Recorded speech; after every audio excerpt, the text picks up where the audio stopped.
Hi guys! Welcome sa Sipnayan. In this video ay tutuloy natin yung series natin on rounding numbers. No? Sa mga previous videos, pinag-aralan natin yung rounding whole numbers, and sa previous video, nag-start tayo kung paano mag-round ng decimal numbers. No? So, yung round o round off, no? Ayan yung dalawang terms to round numbers or to round off numbers. Before, nung nag-aaral pa ako ng high school and university, I think ginagamit pa natin yung round off. But as far as I know, parang inadapt na yata natin yung round na lang. But I think in other countries, the phrase round off is still used. No? So, but we will be using round kasi ito yata yung ginagamit sa mga schools. No? So in this video, we will learn how to round numbers to the nearest hundredth. No? So, hundredth means, pag meron tayong decimal numbers, 0.4612, for example. So alam natin that yung nasa kanan ng decimal point, yung unang-unang digit dyan ay tinatawag natin na 10. 10th digit. No? So this is the 10th place value. This is the hundredths. No? And next is of course thousands. No? With the THS, yung mga nasa kanan ng decimal point. No? So this is 10 thousandths. May THS sa dulo. No? And ang isang pagkakaiba niya sa whole numbers, hindi siya nagsimula sa ones. No? Wala siyang ones.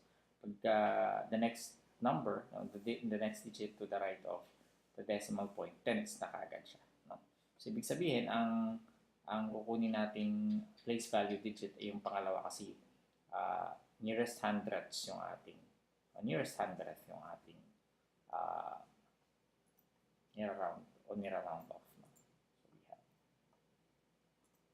pangalawang digit. No?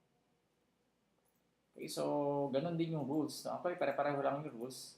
Ang kailangan nyo lang identify yung place value digit. And in this case, na-identify na natin yung pangalawang digit to the right of the decimal point.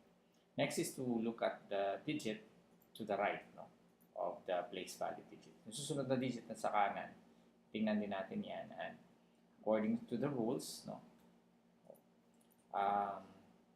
pag 5 pataas, papalitan natin to. Magpa-plus 1 tayo dito. Tapos lahat ng digits na nasa kanan ng place value digit ay gagawin natin 0. So for example, sa 417 thousandths, no, or 0.417, yung 7 ay more than 4. No? So nandun siya sa 5, 6, 7, 8, 9. Therefore, papalitan natin yung nasa place value digit. Papalitan natin siya ng 2. Tapos ito papalitan natin ng 0.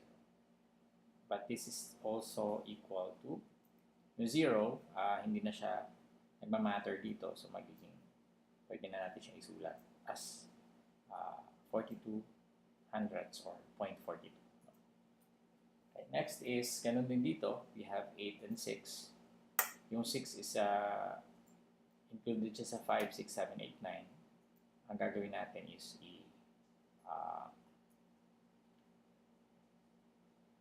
we add 1 dito. So, magiging 0.19 na siya, di ba? 0, 0 kasi yung nandito, yung nasa kanan niya ay more than 5.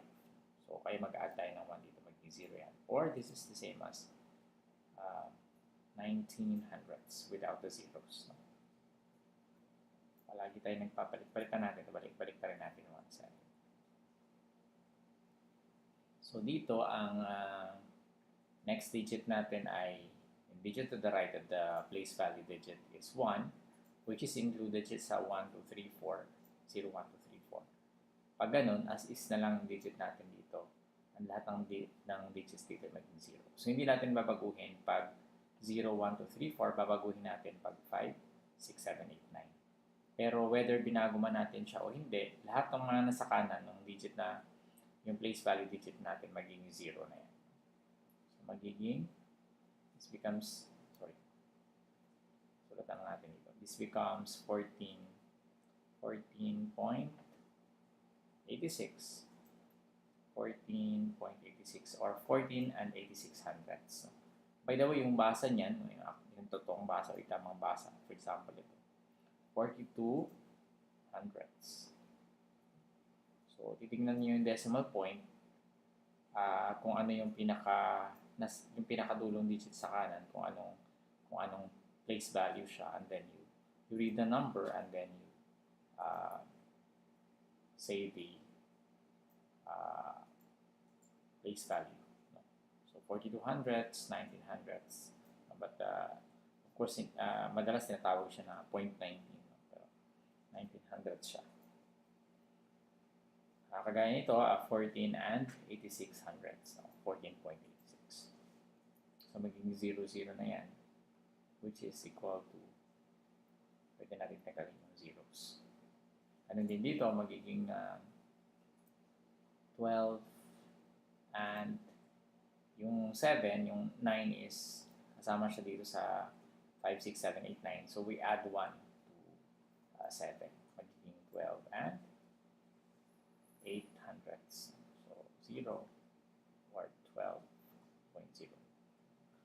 Okay, so sana ay malinaw yung pagkaka-explain ko. Gusto ko yung invite sa Signayan YouTube channel natin. Marami tayong tutorials dyan. No? Pwede kayo mag-explore. We have more than 900 tutorials as of this recording. And we also have our Facebook page, facebook.com/signayanph. And I also invite you to visit our website, signayan.com. Maraming salamat. Susunod na video, pag-aaral natin kung paano mag-round ng number to a decimal number to thousands. See you.